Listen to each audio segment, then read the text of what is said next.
Great to see you. Good to see you, my friend. How are you? I'm wonderful. Happy, I'd say happy summer, but summer's over, so happy fall. Yeah, happy fall. How no was doubt. summer? We had one. That tends to be how it goes. Yeah, it does. Flies by.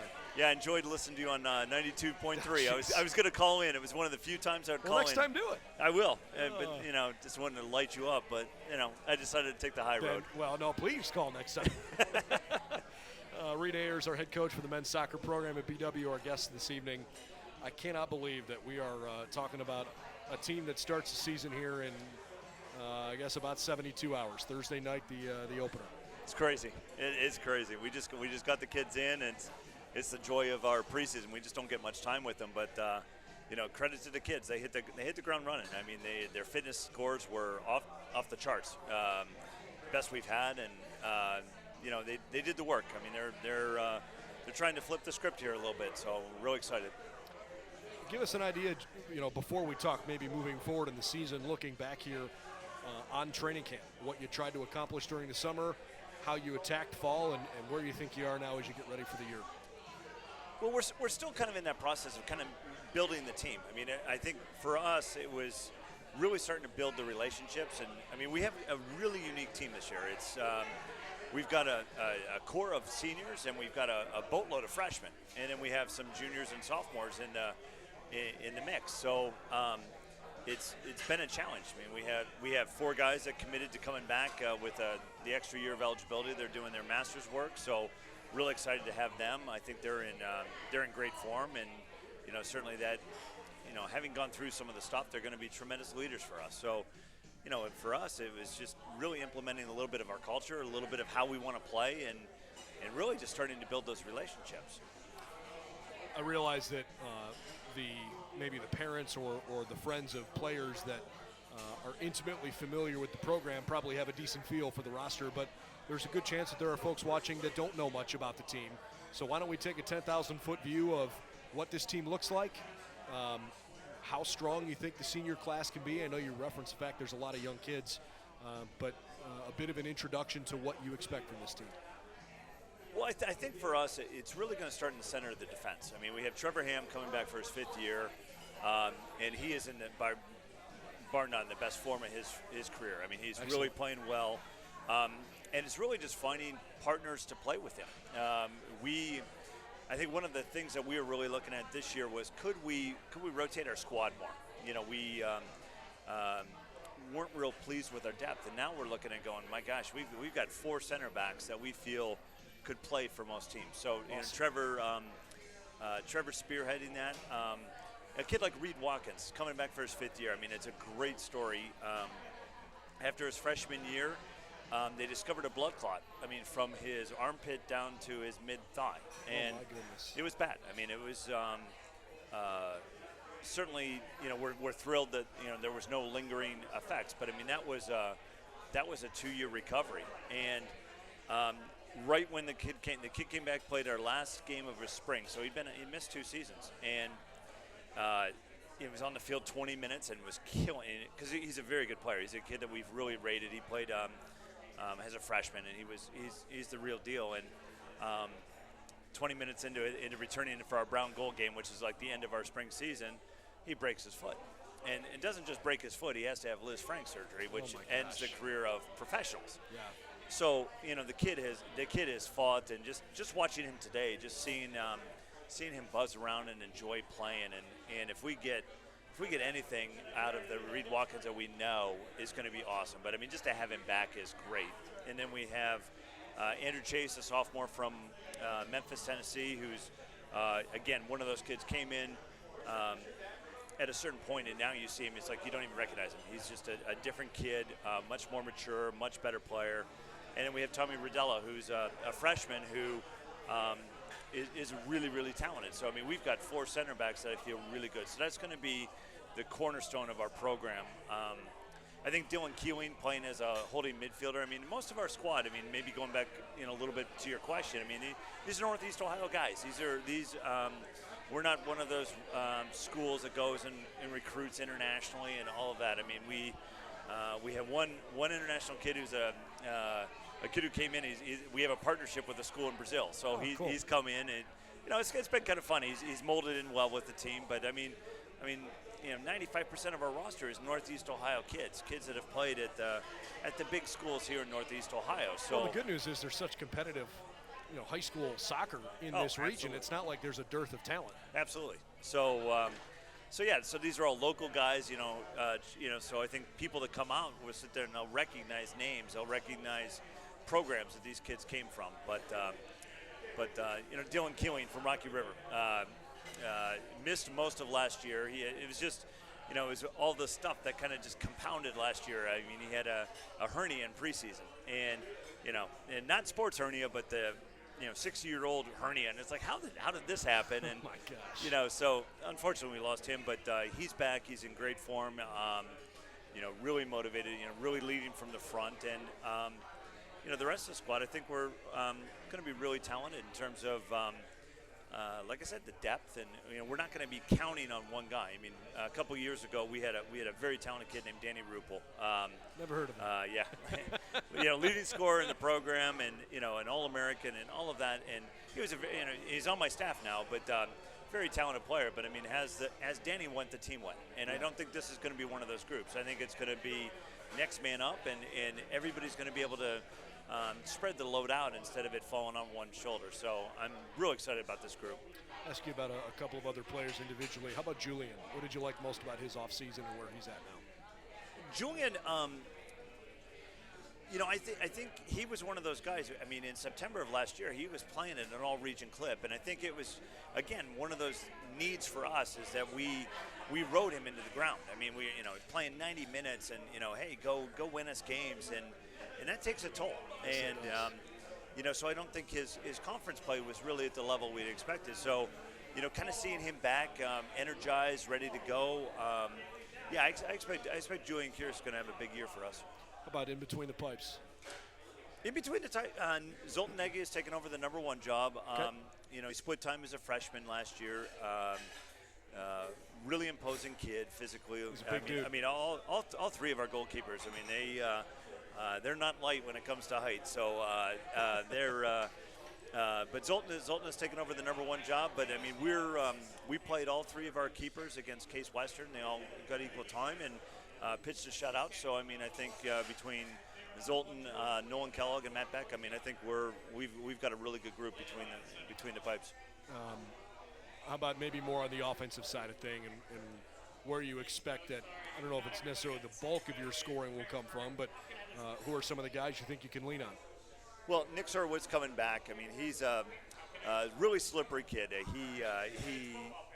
He's and his nickname is Saucy, and it's just because he can get himself out of trouble, and he's just got a really good knack for just finding space out of nothing. So he's got some goals in him. Michael Tusick is back, really pacey, electric kid, and I think he'll get us some goals.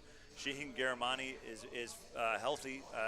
Good. He struggled through injury last year and scored a great goal in the alumni game. So banged another one at training today. So he's in really good form. So I think those guys, and I think we've got a couple of young guys that we're keeping under wraps that I think may surprise some people. Understood. I was going to ask about the freshmen, but I could take a hint. We'll go to the schedule. Yeah. Look, this is it's a tough league, that's for sure. If you win the OAC, you're battle tested and you're ready for the NCAA tournament, and I know that continues to be part of the identity of what you guys are building toward. Is Sure. Hey, we are trying to build an OAC championship caliber team. Before we look maybe at some of the non-conference teams, why could this group get over that hump this year? In some ways, I think a lot of people can overlook us. We didn't have a good year last year. That's and I think it's fueled the guys. I think sometimes it can kill your confidence. With these guys, it kind of fueled them. I mean, with a tradition of excellence, so we've had at BW. I mean, it was an unacceptable year, and so I think rather than them ducking it, it's fueled them. So I think in some ways, we may be a team that can sneak up on some people.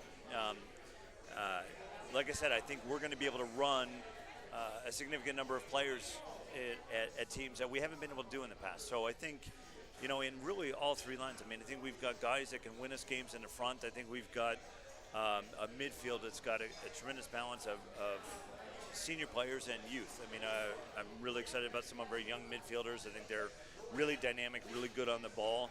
And as I mentioned before, I mean, our back line is going to be really good. So, you figure if we can hang around and just compete, I think we're very good. But yeah, the OAC. I mean, I've been here since 2002, and just seeing the growth in men's soccer in the OAC is just crazy. Pretty wild. It is absolutely crazy, and it's great. I mean, it makes it incredibly nerve-wracking, but it's awesome. Well, that's what you want. I mean, as a competitor, you want to know that you're not just winning; you want to know that you're beating good teams. Yeah. I mean, if you go to the OAC playoffs where they take the top 6, that's a hell of a year. And then if you're able to win that and go to the NCAAs, I mean, you're going to be battle tested. You're going to go pretty far. There's conversation. No doubt about it. Before we talk maybe more OAC, how about the non-conference? For folks that aren't familiar, Chatham, Geneva, Defiance, Hiram, and Earlham are all on the home schedule, and all in about a 3-week stretch in the month of September. Yellow Jackets will go to Worcester, Allegheny, Teal, Waynesburg, and Bluffton. So there are 10 non-conference games between September 1st and September 25th. It's a busy schedule, yeah. Yeah, as they say, only in America do you play 20 games in 12 weeks. Yeah, it's and again, it's more the rationale of why we need the deeper squad. We need to be able to rotate players through and have quality when we rotate, not just going to the bench to go to the bench, but going to the bench that can change the game. So, one thing that we typically refer to guys is, they're game changers. Hey, go in and change the game. Bring some energy or a certain skill set that then needs, versus, you're the second string or you're the JV, So, we have players now that we can really change the makeup of our team, and we can decide what type of players we need for that night. Do we need pace? Do we need size? Do we need technicians? So we've got a real good balance of that. And I think with our non-conference schedule, I think it's what I've tried to do is play teams that play a bunch of different styles. Get us, try to almost mimic what we're going to see in the OAC. Is every, we're going to open with Worcester on Thursday. I mean, they're going to be well coached. Andy Zidron does a great job there. High energy, organized. Okay, on opening day, we know it's going to have a level of intensity that's going to replicate a little bit of what we're going to see in October. So, that game's a no-brainer. And then other teams that, playing a 3-back or doing things. So, my goal is to use October, certainly to win some games, but, to use September to prepare for October. Get some players comfortable, obviously get our installs sorted out, get how we're playing, and, really polish our game models here a little bit. But, ultimately, when we get to October, then it's that's when it really gets going. It's go time. Yeah. What do you? I mean, look. In a lot of ways, you kind of expect that the powerhouse teams in the league are going to continue to perform that way until people consistently knock them off. So, understanding that in large fashion, we're probably going to see some of the same teams toward the top of the table this year. What are your impressions of the league as you come into the season, and what you know about the teams that have certain guys returning? Yeah, I mean, John Carroll obviously has done very well in our league, but I think the challenge with the OAC is I don't think there's a team that you can really lay back on. I mean, Muskingum just hired John Bloom, who was 21-year coach at Ohio State. Yeah. Went to the college final, College Cup final. And so now they're bringing a guy with that kind of pedigree into their program. And so you just sit there and go, and it's just one of those. I mean, they've eliminated overtime in the NCAA for soccer. So, you've got 90 minutes to go out and one. I mean, it's the challenge and the frustration and the joy of soccer is sometimes it's just one play amongst 90 minutes that really determines the win. I mean, we've had games.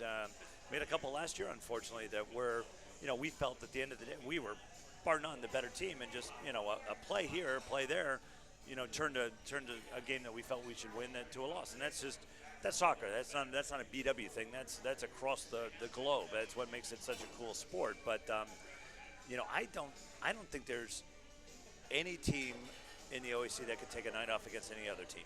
I think it's just going to be one of those years where there are 10 teams that are really quality. some of our folks may have just tuned in for this interview, but we had Jim Hilbert on for our football program earlier, and I was talking to him about this.